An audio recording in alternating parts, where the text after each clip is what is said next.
Yeah! You are so, so good to me. C'est pour ça qu'on est là ce matin. Fais du bruit pour Jésus. Il est bon dans ta vie. Il est bon dans ma vie. Il est bon pour nous ensemble. Et certains d'entre nous avons déjà pu goûter ça cette semaine au rassemblement du mouvement, à la conférence ICF à Zurich. Est-ce qu'il y a du monde qui était à la conférence? Ouais! Peut-être vous avez senti une énergie un peu particulière ce matin. C'est normal.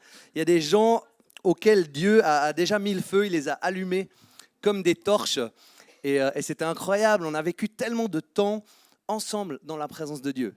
Et finalement, c'est des moments où on sent, après avoir vécu ça, on est différent spirituellement. On est allé entrer dans cette identité qu'il a pour nous, dans cette victoire aussi sur l'ennemi dans nos vies.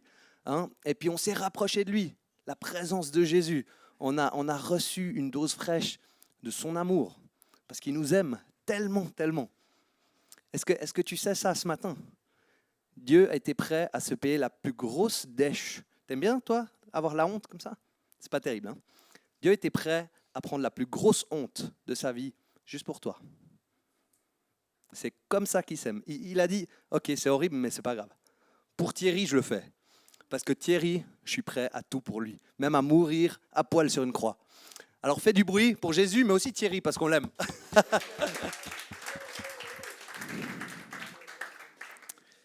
Yes. Et on a un beau petit programme aujourd'hui avec un sujet qui n'est pas anodin. C'est un sujet qui est potentiellement sensible, plein d'enjeux, un peu à contre-courant aussi de la société aujourd'hui. Et puis dimanche dernier, on a Christelle qui nous a parlé des disciplines spirituelles. Ça tombe bien, le sujet d'aujourd'hui, et cette valeur unité, c'est une discipline spirituelle, en fait, qu'on a envie de vivre comme une nouvelle culture, finalement, à ICF Lausanne. Et puis, dans la Bible, Dieu nous parle, il nous parle de plein de manières différentes. Il y a beaucoup de textes. Vous verrez qu'il y a beaucoup de promesses, d'encouragement, des paroles de vie tellement positives. Mais il y a aussi des paroles très dures, très sévères, et même des jugements. Et en fait, je me suis dit, mais pourquoi on a besoin des deux? Je ne sais pas si tu t'es déjà posé la question. On serait un peu tenté quand même d'aller trier dans la Bible. Puis on va prendre juste les paroles qui nous encouragent, etc. Mais finalement, si les paroles aussi un peu plus défiantes, elles sont là, je crois que ce n'est pas pour rien. C'est parce qu'on en a besoin, tout simplement. Et c'est vrai que certains d'entre nous, on a peut-être plus besoin d'être encouragés et d'entendre des choses positives.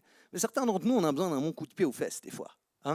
Alors c'est pour ça qu'aujourd'hui, je vais vous parler avec... Attendez, je dois trouver mon matériel. Voilà. Ceci, ça vous dit quelque chose? On a le bâton, on aime moins, et la carotte. Ouais, fais du bruit pour la carotte. On aime toujours mieux la carotte, mais nous, on a envie aussi de savoir que peut-être qu'on a besoin des deux. Alors, on va donc parler de cette valeur unité qui est définie pour nous de la manière suivante. C'est pratiquement, on est présent chaque semaine au rassemblement de l'Église pour vivre Dieu ensemble et se soutenir les uns les autres par les célébrations, groupes de maison, les événements, les meetings, les relations, toutes ces belles choses finalement. Et je ne sais pas si tu sais, mais Dieu est là dans ce moment, tu le sais. C'est pour ça que nous, on est là, c'est parce que Dieu est là. Quand on se rassemble en son nom, il promet d'être là. En fait, c'est même un de ses noms. Yahvé Shama. Dieu est là. C'est quand même cool pour notre vie. C'est pas Dieu est pas là. C'est pas Dieu avait piscine. Dieu est là. C'est pour ça qu'on a une bonne raison de se rassembler chaque semaine. Et donc, il y a cette discipline spirituelle, finalement, c'est de vivre la communauté, de vivre les rassemblements de l'Église de manière hebdomadaire, ensemble. On le vit personnellement et en groupe. Et puis, c'est un peu comme un muscle qu'on entraîne, ou Christiane nous a donné cette image d'un four qu'on chauffe. Alors, peut-être des fois, il faut y aller par étapes. On commence avec un petit feu, puis on y ajoute. Mais cette valeur, elle vient nous challenger aujourd'hui. Parce qu'on vit quand même dans une société qui a changé. Il y a une époque où, quand on était un suiveur de Jésus, on allait à l'église 52 dimanches par an. T'es d'accord? C'était comme ça. Et aujourd'hui, les temps ont un peu changé. Donc, peut-être qu'on y va un peu moins souvent quand même. Ou alors, des fois, on va à l'église en ligne. Voilà, ça, c'est un autre truc. Mais la question, du coup, qui nous vient, c'est les temps ont changé. Donc, est-ce qu'on doit changer avec les temps? Ben, c'est vrai pour certaines choses, puis pour d'autres, pas du tout. Là, il y a un petit peu un hic, en fait. Parce que la foi et ce qu'elle requiert dans nos vies n'a pas changé. L'Église et le projet de Dieu pour l'Église n'ont pas changé, en fait. L'ennemi, il n'a pas changé non plus. Il n'a pas arrêté d'essayer de nous éloigner de Dieu et de sa famille. Il ne nous attaque pas moins. Il ne balance pas moins de mensonges dans nos vies. Donc, finalement, il y a peut-être quelque chose qu'on a besoin de ramener, en fait, au milieu de nous, hein, l'Église au milieu du village. Et finalement, je crois j'ai envie de ça ce matin, c'est qu'on vienne s'encourager à vivre l'Église un peu old school, si tu vois ce que je veux dire. Des fois, je vous avoue, en préparant, c'est un sujet qui m'anime, hein, parce que il y a tellement d'enjeux autour de cette question. Et honnêtement, moi, je m'en fous de dire tu dois être là le dimanche, sinon tu n'es pas un bon croyant. Enfin, franchement, c'est tellement pas ça, quoi. Mais mon cœur, il est là vraiment pour l'Église et pour chaque personne dedans. Et je sais que ça fait une différence, en fait, cette question. Donc, on veut s'encourager à vivre ça. Et on devrait tous finalement être d'accord sur cette question parce que la Bible, elle en parle. Et des fois, je me demande, qu'est-ce qui fait qu'on doit en parler de manière autant claire alors qu'on a tous accès à cette parole? On serait censé savoir ce qu'elle dit sur le sujet. Mais bon, au cas où ce n'était pas le cas aujourd'hui, on va encore le regarder ensemble. De toute façon, on a toujours besoin de se rappeler ce qu'elle nous dit. Alors, pourquoi est-ce qu'on a besoin de cette valeur de l'unité, en fait, dans l'Église? C'est tout simple. Sans l'unité, on est incapable d'accomplir notre mission. On en a besoin. Jésus dit à plein d'endroits dans les évangiles, il veut qu'on soit un. Un avec le Père, un avec lui, un les uns avec les autres. Et ça, c'est difficile de le faire si on n'est pas ensemble pour se retrouver. On peut prendre cette image que j'aime bien de l'entraînement sportif, mais finalement, c'est aussi vrai pour un musicien, c'est aussi vrai pour l'alimentation, en fait. Comment on se nourrit. On a besoin de comprendre par rapport à ça la notion de progrès incrémentaux. Tu as déjà entendu ce terme? Des choses qui se développent de manière incrémentale. Hein? Parce que, en fait, ce qu'on vit les dimanches quand on se rassemble, c'est un progrès incrémental. Si tu viens un dimanche, ou alors tu viens pas, tu vois pas la différence. Mais il y a une petite chose, toute petite, indétectable, qui change en nous dans ces moments. Et si tu vas à l'église 52 dimanches par an, je te garantis que tu n'es plus le même à la fin de l'année. Tu auras vécu des transformations incroyables. Mais l'enjeu des développements incrémentaux, c'est que la dégradation, elle est aussi incrémentale. Donc, on ne la voit pas en fait quand elle arrive. Sauf après de plus longues périodes. Et paf, tout à coup, on est là. Oh, ok. Je ne pensais pas en être là, mais c'est là que je suis aujourd'hui. Bon, ben, on va reprendre les bonnes habitudes. Et donc, c'est pour ça qu'on a envie de vivre cette valeur de l'unité en étant présents ensemble au rassemblement de l'Église. Être présent dans les rassemblements de l'Église, ça ne garantit pas l'unité, mais je te garantis que l'unité sans être présent au rassemblement de l'Église, c'est compliqué. Et alors, on va commencer avec la petite carotte. Il y en a qui sont chauds pour la carotte? Ouais. On préfère la carotte. La carotte, pour nous, c'est Jésus. C'est l'exemple de Jésus. Je n'ai pas voulu le traiter de carotte, hein. Mais on voit dans l'évangile de Luc comment Jésus vivait cette question, quel lifestyle il avait. Spécialement dans Luc 4, versets 14 à 17. Voilà ce qu'on lit. Jésus, revêtu de la puissance de l'Esprit, retourna en Galilée et sa réputation gagna toute la région. Il enseignait dans les synagogues et tous lui rendaient gloire. Jésus se rendit à Nazareth où il avait été élevé et, conformément à son habitude, il entra dans la synagogue le jour du sabbat. il se leva pour faire la lecture et on lui remit le livre du prophète Ésaïe. Intéressant ce passage qui nous parle de la vie de Jésus. Il est déjà plein de puissance, il est revêtu de l'esprit, il a déjà une réputation là qui est en train de grandir. Et où est-ce qu'il est ? Il est déjà dans les synagogues en train d'enseigner. Et deuxièmement, on lit cette petite expression conformément à son habitude, il va à la synagogue le jour du sabbat. Donc, on peut dire, Jésus allait à l'église tous les dimanches. Hein ? Enfin, l'équivalent de son temps, de sa période finalement. Mais il était là, il vivait ce rythme des rendez-vous de culte dans un lieu public où on allait ouvrir les Écritures, lire la parole, chercher Dieu. Et donc, si Jésus avait cette habitude-là, ça veut aussi dire qu'il n'avait pas l'habitude de partir en week-end chaque fois qu'il y avait un férié. Aujourd'hui, je veux dire, on a tellement de chance ici, on a des moyens incroyables, c'est un privilège, on peut vite partir en vacances, partir à l'étranger. Mais on croit un peu que c'est un dû. La réalité, c'est que c'est un privilège. Il y a beaucoup de gens sur cette terre, la plus grande majorité, ils ne peuvent pas juste partir en week-end pour des trucs fun comme ça. Et donc ça, c'est un cadeau, on peut être reconnaissant envers Dieu pour ça, mais c'est aussi un piège. Parce que celui qui n'a pas l'opportunité de partir si facilement, il va être là les dimanches à l'église, quoi. Et je ne suis pas en train de dire qu'on ne peut jamais partir en week-end, mais peut-être que réfléchir à la fréquence de notre présence les dimanches et des enjeux spirituels autour de ça, c'est vraiment important. Jésus, lui, il était à la synagogue. Et un jour, on se rappellera même plus ce qu'on a fait de tous ces week-ends. Mais on se rappellera peut-être plus non plus de ce qu'on a fait de notre foi ou de la mission que Dieu nous avait confiée. Si tu es un suiveur de Jésus, je t'invite et je t'encourage donc, mets l'Église en très haute priorité dans ta vie. Parce que c'est une extrêmement grande priorité pour Dieu, ça l'était pour Jésus, ça l'est pour nous aujourd'hui. Bon, il y avait un peu de bâton aussi dans la carotte, j'avoue, mais vous verrez, il y a aussi un peu de carotte dans le bâton. Donc, on va équilibrer tout ça. Et maintenant, on va passer au bâton. Jésus nous montre l'exemple positif à vivre. Vous êtes prêts pour une petite fessée ?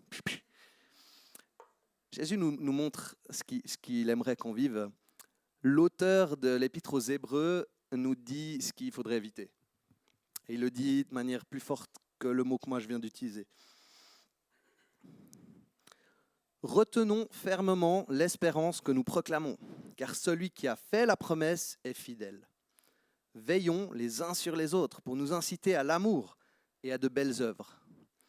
N'abandonnons pas notre assemblée comme certains en ont l'habitude, mais encourageons-nous mutuellement. Faites cela, d'autant plus que vous voyez s'approcher le jour. En effet, si nous péchons volontairement après avoir reçu la connaissance de la vérité, il ne reste plus de sacrifice pour les péchés, mais une terrible attente du jugement et l'ardeur du feu qui dévorera les adversaires de Dieu. Celui qui a violé la loi de Moïse est mis à mort sans pitié sur la déposition de 2 ou de 3 témoins. Quelle peine bien plus sévère méritera-t-il donc, à votre avis, celui qui aura foulé aux pieds le Fils de Dieu, qui aura jugé sans valeur le sang de l'alliance grâce auquel il a été déclaré saint et aura insulté l'Esprit de la grâce. Nous connaissons en effet celui qui a dit « C'est à moi qu'appartient la vengeance ». C'est moi qui donnerai à chacun ce qu'il mérite. Il a ajouté, le Seigneur jugera son peuple.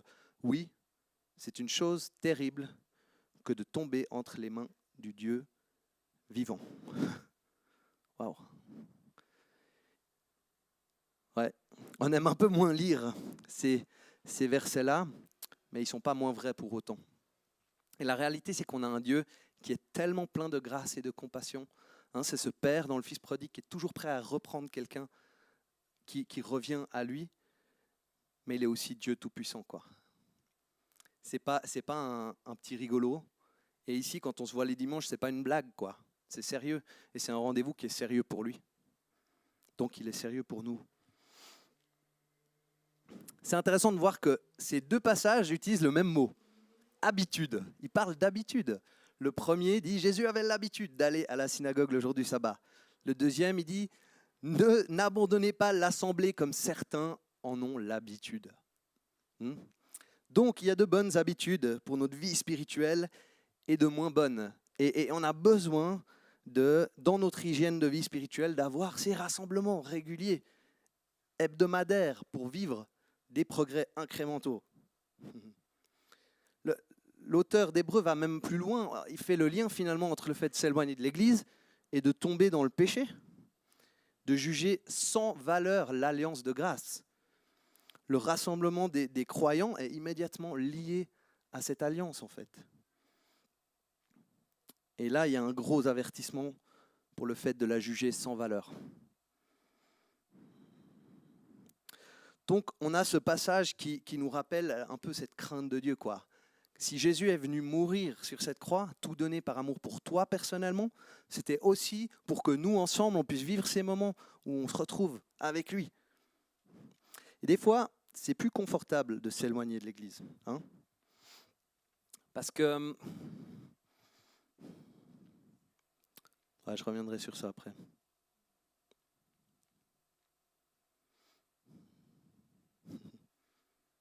Ça, c'était le bâton. Ça pique un peu.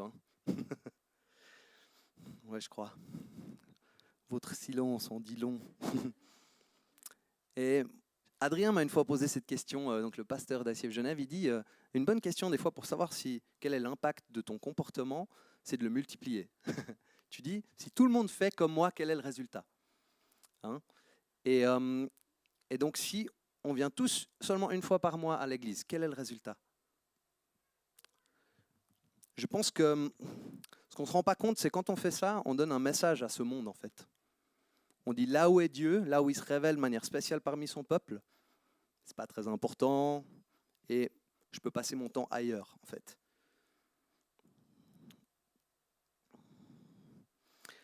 Des fois, on en est arrivé là parce qu'on nous a beaucoup parlé d'une relation personnelle avec Dieu. C'est vraiment important et c'est cool et c'est vrai. Mais la réalité, c'est que Dieu a prévu pour nous d'être le corps du Christ, d'avoir une relation communautaire avec lui, autant que personnelle. En fait, tout le Nouveau Testament est écrit dans cette dimension communautaire. Essaye de le lire en mode « c'est que pour moi » ou tu lis avec une perspective communautaire. Tu vas vite voir la différence. En fait, il y a la moitié du Nouveau Testament qui fait aucun sens si tu le lis pour dire moi je vais avoir une relation avec Dieu loin de tous les autres croyants. Et donc des fois, on envoie péter le Nouveau Testament comme ça en une phrase. On envoie péter l'exemple de Jésus en mode « ouais, moi j'ai pas besoin d'être là, de toute façon moi j'ai ma relation personnelle avec Dieu. Ah ouais, puis ça, je suis convaincu qu'il m'a parlé sur ça, donc je vais le faire. Ah ouais, la parole, elle dit complètement l'inverse. Non, non, mais c'est pas grave, j'ai eu une révélation. » Jésus est mort pour qu'on se rassemble en son nom. Alors prenons ça au sérieux. Le mot église en grec, c'est ecclésia. Ça veut dire assemblée, en fait. C'est la même racine que le mot ecclésiastique, par exemple. Et c'est l'idée d'une assemblée physique, d'une assemblée spirituelle, et puis de la communauté de Dieu, quoi. Et il y a un passage dans l'évangile de Matthieu où Jésus parle de ça. Jésus mentionne 2 fois l'église dans Matthieu. Une fois, c'est quand il dit à Pierre « Sur toi, je bâtirai mon église et les portes de l'enfer ne pourront rien faire contre elle. » Wouh! Yes! Il y en a 2 qui sont convaincus, c'est cool. C'est un bon début, on va multiplier ça. Et puis l'autre passage, c'est dans Matthieu 18, et en fait, il parle de comment s'organise cette vie d'une église locale. Donc Jésus a déjà ce plan en tête. Voilà ce qu'il nous dit. « Si ton frère a péché contre toi, va et reprends-le seul à seul. S'il t'écoute, tu as gagné ton frère. Mais s'il ne t'écoute pas, prends avec toi 1 ou 2 personnes, afin que toute l'affaire se règle sur la déclaration de 2 ou de 3 témoins. S'il refuse de les écouter, dis-le à l'Église, Ecclésia, l'Assemblée. Et s'il refuse aussi d'écouter l'Église, qu'il soit à tes yeux comme le membre d'un autre peuple et le collecteur d'impôts. » C'est pas moi qui l'ai dit, ça c'est Jésus. Ça te plaît ou ça te plaît pas, tu en fais ce que tu veux, tu interprètes comme tu veux. Mais Jésus, plein d'amour et de grâce, il dit quand même des fois de traiter quelqu'un comme un collecteur d'impôts, comme d'un autre peuple. Donc il y a une sorte de distanciation qui se fait. Donc on voit dans ce passage que Jésus a toujours eu en tête l'organisation de l'église locale. Et qu'on ne peut pas vivre ce verset, par exemple, si on est tout seul dans son coin. On ne peut pas. Il n'y aura personne pour nous dire finalement si on a péché ou pas. Hein. Donc c'est peut-être pour ça que des fois on le fait. C'est confortable. Ça nous permet en fait de ne pas vivre plein de trucs que Jésus a prévu qu'on vive mais qu'on n'aime pas trop. En fait, les brebis, elles sont plus en sécurité dans le troupeau. Et je vais demander à Ave et Juliette si vous pouvez juste venir sur scène. Et j'ai envie de te dire, aujourd'hui, si tu as envie de te battre avec moi, par exemple, tu préfères te battre juste avec moi, ou alors tu préfères te battre avec moi, Juliette et Ave. Hein? Tu choisis l'option 1 ou 2? Je te garantis qu'à 3, on va te mettre la misère. Merci les amis, c'était... Les amis, on est dans un combat spirituel. Et tout seul, franchement, on n'est pas costaud. Dieu nous a créés pour être dans un troupeau, hein, parce qu'il y a une protection, et il y a un enseignement, et il y a une couverture spirituelle, il y a plein de choses comme ça. Et moi, je vous dis, avec Ave et Juliette, je sais que l'ennemi a beaucoup moins d'impact sur ma vie. Ils peuvent me challenger dans des trucs. Comme au briefing, ils me disent quand je déraille. Et si je suis tout seul, qui peut me le dire, hein? Donc, ce n'est pas religieux d'aller à l'église tous les dimanches. Ce n'est pas pharisianique. C'est pertinent. Si tu te rappelles le sens de ce que tu fais. Parce que bien sûr, tu peux aussi venir de manière très mécanique. Matthieu 18, 20 nous dit « En effet, là où 2 ou 3 sont rassemblés en mon nom, je suis au milieu d'eux. » Quelle belle promesse. Et personnellement, je peux te parler de cette question aujourd'hui parce que c'est quelque chose où j'ai été radical dans ma vie. J'ai grandi en allant à l'église en famille et ça, c'était un énorme cadeau pour ma vie parce que ça veut dire que j'ai eu cet entraînement, ce muscle. Des fois, c'est dur si on ne l'a jamais eu avant. Il faut peut-être apprendre quelque chose. Et j'ai envie de te dire, si toi, tu as une famille aujourd'hui, bats-toi pour aller à l'église les dimanches. Ça vaut tellement la peine. Ça vaut la peine pour toi personnellement, ça vaut la peine pour vos enfants personnellement et les futures générations finalement. Je te dis, il y a une différence entre une génération qui a grandi en allant à l'église les dimanches, puis une qui a eu 4 fois moins d'exposition finalement à la présence, à la parole de Dieu, à l'évangile. Et puis adulte, j'ai dû prendre cette décision pour moi-même, et je l'ai prise, d'y être toujours. Et c'est très rare les dimanches où je ne suis pas à l'église. Alors maintenant, je suis obligé. Mais même si je n'étais pas obligé, je serais là. Je l'ai toujours été aussi quand je n'étais pas obligé. Parce que j'ai envie d'être là. Là où Dieu est. Là où les enfants de Dieu sont, ceux pour qui il est mort. Là où est sa grâce. Hein. Ah, qu'il est doux pour des frères de demeurer ensemble.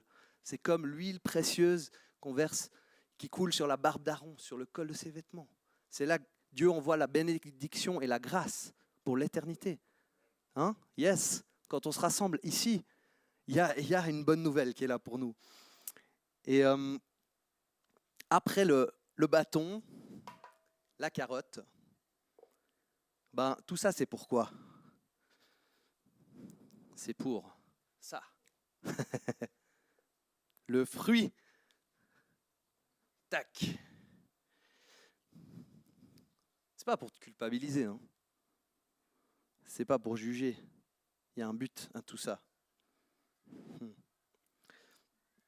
Et c'est ce qu'on a vécu à la conférence. Le fait de se rassembler au nom de Jésus, on grandit dans notre foi, on se rapproche de lui, il agit dans nos vies, il nous parle. C'est tellement cool. Alors pourquoi est-ce que tu ferais le choix de t'engager à venir tous les dimanches à l'église? Je pense qu'il y a des bonnes raisons de le faire et puis des moins bonnes. Je vais te donner quelques bonnes raisons. Parce que tu as envie de rencontrer Dieu chaque semaine avec ta famille, avec tes frères et tes sœurs. Parce que c'est un investissement sage pour ta foi personnelle. Parce que c'est un investissement pour vivre la mission de Dieu. C'est une garantie d'avancer plus sainement. Une occasion d'enrichir quelqu'un, d'enrichir l'autre. Une occasion d'être enrichi par l'autre. Une sécurité pour ta vie spirituelle concernant des enjeux d'éternité. Parce que c'est fun. Parce que c'est là que Dieu se révèle de manière spéciale, d'une manière différente de ce qu'on peut vivre seul. Parce que la Bible le dit et que Jésus l'a modelé. Voilà des bonnes raisons pour nous de décider de s'engager à être là où Dieu est. Et il faut que ce soit une conviction finalement que ces rassemblements sont un élément essentiel de notre vie spirituelle. On ne peut pas le faire sinon, ça doit devenir quelque chose de personnel. Et là, voilà, c'est à chacun de cheminer avec Dieu sur ces questions. Mais des fois, on vient aussi pour d'autres raisons à l'église, des raisons qui sont insuffisantes. Par exemple, parce que la musique est bien. C'est cool, hein? Moi j'aime que la musique soit bien. Parce que tu as tes amis là-bas. Parce qu'il y a à manger ou du café gratuit. Moi personnellement, c'est pour ça que je viens. Mais yes. Parce qu'il faut y être, c'est tout. Parce que c'est ton rituel. Parce que tu étais libre ce dimanche-là. Et tu n'avais rien de mieux à faire. Parce que ça te fait du bien un peu. Hein, parce que ça te donne des points vis-à-vis de Dieu et vis-à-vis du pasteur. Viens pas pour ça, franchement. Viens pas pour m'impressionner. Ça, je m'en fous. Parce qu'il y a une fille ou un garçon qui te plaît. C'est pas des mauvaises raisons en soi. Ça peut être aussi des raisons, mais c'est pas les plus profondes, c'est pas les plus importantes et elles ne suffisent pas. Alors si tu crois en Jésus, adopte le lifestyle que lui il avait, qu'il enseigne et qu'il a modelé. On est là, on dit oui Seigneur, je te donne tout, j'abandonne toute ma vie, etc. Et après on abandonne les rassemblements, on fait du tourisme spirituel. À ICF, on a cette vision de se retrouver dans le grand rassemblement, c'est les célébrations.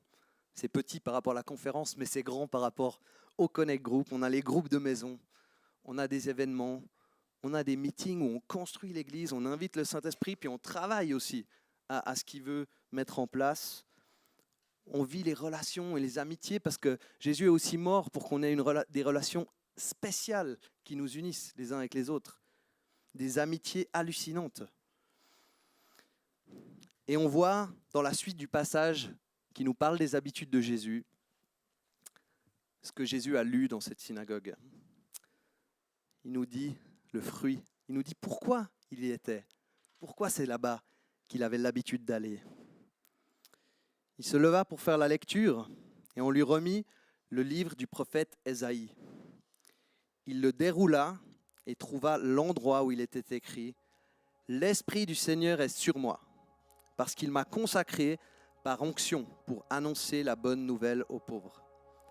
Il m'a envoyé pour guérir ceux qui ont le cœur brisé, pour proclamer aux prisonniers la délivrance et aux aveugles le recouvrement de la vue, pour renvoyer libres les opprimés, pour proclamer une année de grâce du Seigneur. » Voilà le résultat, voilà le fruit de cet engagement. Et on se retrouve les dimanches et on chante et on prie et on s'aime et on découvre Dieu ensemble. Et on entre dans sa guérison, sa liberté, ses miracles, sa bénédiction. C'est ça notre motivation à être là où Dieu est dans le rassemblement de son peuple. Le psalmiste le dit de manière tellement cool. Il dit « Tu seras dans la grande assemblée l'objet de mes louanges. J'accomplirai mes vœux en présence de ceux qui te craignent. Les malheureux mangeront et seront rassasiés. Ceux qui cherchent l'Éternel le célébreront. Que votre cœur vive à perpétuité. » J'aime l'Église. C'est là que je veux être. C'est pour ça que je suis là, les dimanches, avec toi, rassemblés au nom de Jésus. Et j'ai envie de te dire, il est là, maintenant, aujourd'hui. Et si tu n'es pas encore convaincu de ces questions, ou alors tu sens que tu as juste besoin de l'entendre personnellement dans ta vie, c'est ton moment. On va prendre un temps de face-to-face, de prière, aussi pour se challenger à faire un prochain pas. Peut-être un gros pas pour certains, peut-être un petit, si on a besoin d'abord de réchauffer le four. Et je t'invite, ferme les yeux et invite ce Jésus dont on a entendu parler dans Luc. Luc qui nous dit comment Jésus vivait, notre Seigneur. Et quand on dit Jésus, je veux être comme toi, il nous invite à le suivre dans son lifestyle. Et il prenait des longs moments de prière dans la présence de son Père, le matin en se levant, seul. Et il était là chaque semaine dans les rassemblements publics. Et il faisait des miracles dans les deux contextes. Et Seigneur, on a envie de dire merci pour ton plan pour l'église locale. Finalement, pour venir nous libérer du péché, des choses qui nous retiennent, nous sortir des ténèbres et nous emmener dans ta lumière. Et c'est quelque chose que, merci que tu as prévu qu'on ne puisse pas faire ça juste tout seul. Parce que tu voulais nous rassembler. Tu voulais qu'on ait besoin les uns des autres pour te connaître pleinement, t'expérimenter plus profondément, Seigneur. Et moi, j'ai envie de te prier aujourd'hui pour mes frères et mes sœurs ici, pour moi-même, là où on se challenge, Seigneur. Viens souligner pour chaque personne quel est le prochain pas sur cette question. Viens et parle, Seigneur. On t'écoute.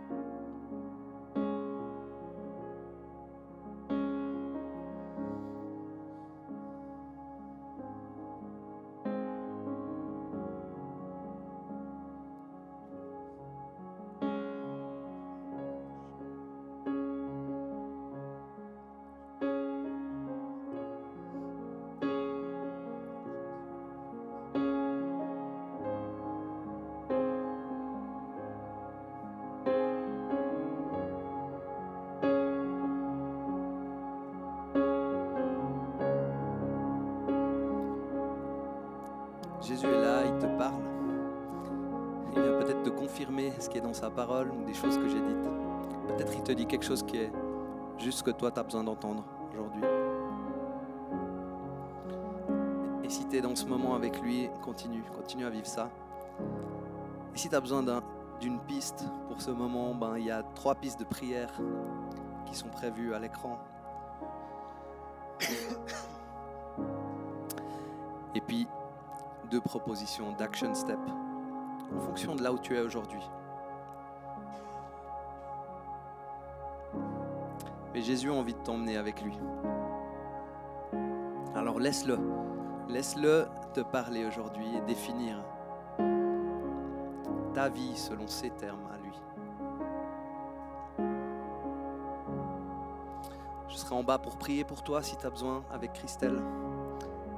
Et si des fois on te dit des vérités dures et difficiles, on te les dit avec tout l'amour qu'on peut avoir pour toi.